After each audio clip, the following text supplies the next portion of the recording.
Selamat pagi anak-anak, apa kabar semuanya? Hari ini kita akan melanjutkan pembahasan kita mengenai mata, alat optik mata ya. Untuk itu akan Ibu sedikit jelaskan mengenai jangkauan penglihatan dan juga beberapa cacat mata. Kita akan melihat sebentar lagi. Kita akan awali dengan jangkauan penglihatan. Apakah itu? Jangkauan penglihatan itu merupakan titik-titik di mana saat benda diletakkan dalam titik-titik tersebut, mata masih bisa memfokuskan benda sehingga benda tersebut dapat dilihat dengan jelas. Nah, di sini kita lihat ya, pada mata jangkauan penglihatan itu dibatasi oleh dua titik, yaitu titik dekat mata dan titik jauh mata. Dalam bahasa fisikanya, titik dekat itu adalah puntum proximum dan titik jauh adalah puntum remotum.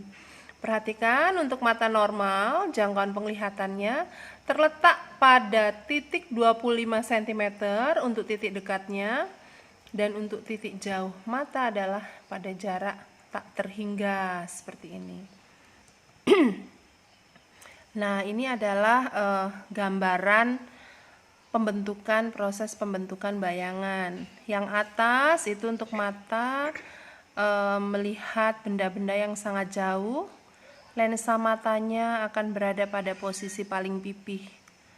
Sedangkan yang bawah itu saat mata melihat benda-benda dekat. Nah, di sini kalian perhatikan lensa matanya berada pada posisi paling cembung.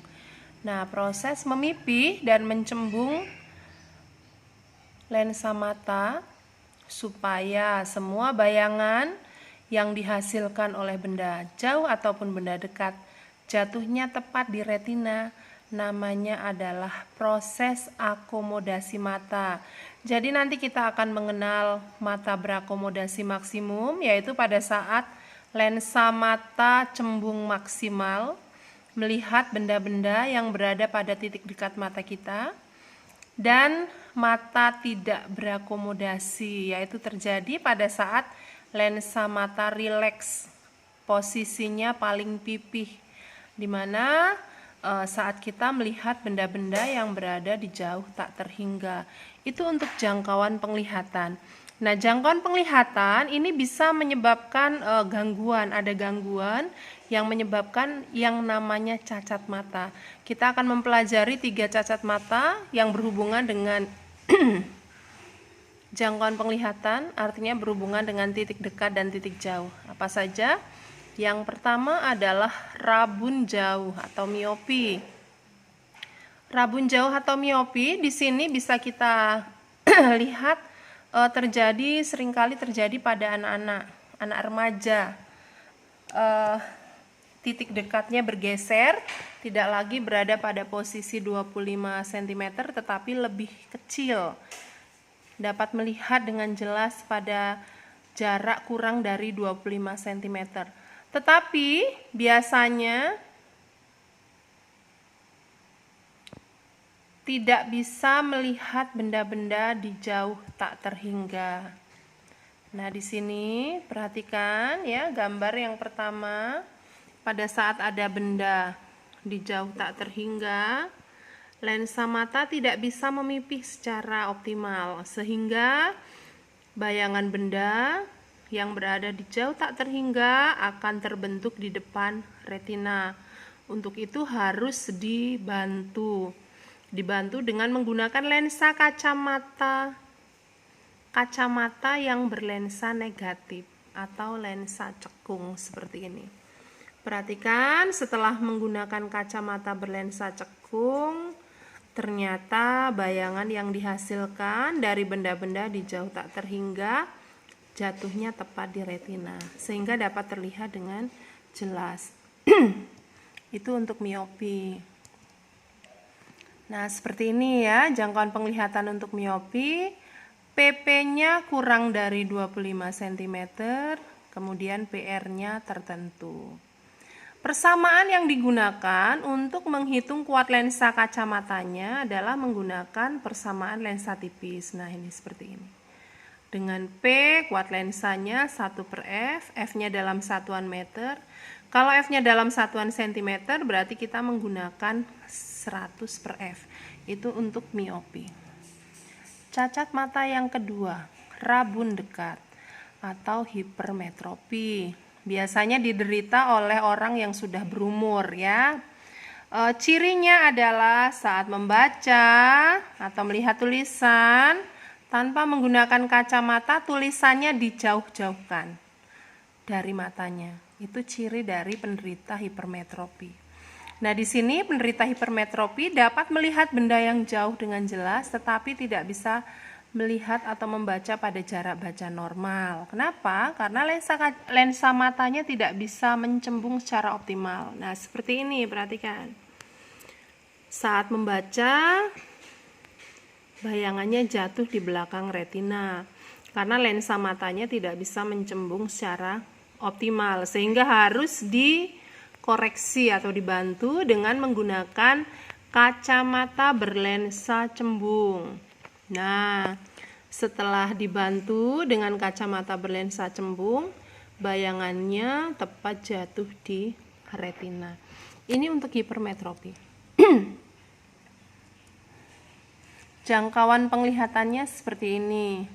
PR-nya tak terhingga, PP-nya lebih dari 25 cm. Persamaan yang digunakan sama dengan untuk lensa tipis ya. Hanya kalian harus berhati-hati, penderita hipermetropi dan penderita miopi rumusnya sama, tetapi letak bayangannya, S-aksennya akan berbeda. Nanti akan kita lihat secara bersama-sama ya di belakang. Cacat mata yang ketiga adalah presbiopi, mata tua. Terjadi karena daya akomodasi matanya sudah berkurang. Artinya lensa matanya tidak bisa mencembung atau memipih secara optimal. Karena itu orang yang sudah tua, sudah sepuh, tidak bisa melihat pada jarak baca normal dan juga tidak bisa melihat benda-benda yang jauh tak terhingga.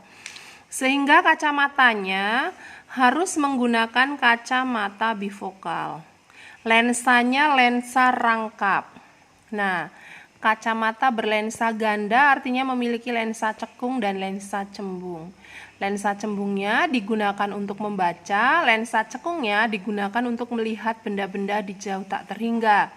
Oleh karena itu, dalam perhitungan, lensa cembungnya menggunakan perhitungan yang sama dengan hipermetropi, sedangkan untuk lensa cekung menggunakan perhitungan yang sama dengan miopi. Kalau mau dirangkumkan seperti ini, cacat mata, ada miopi, ada hipermetropi. Perhatikan ketentuannya.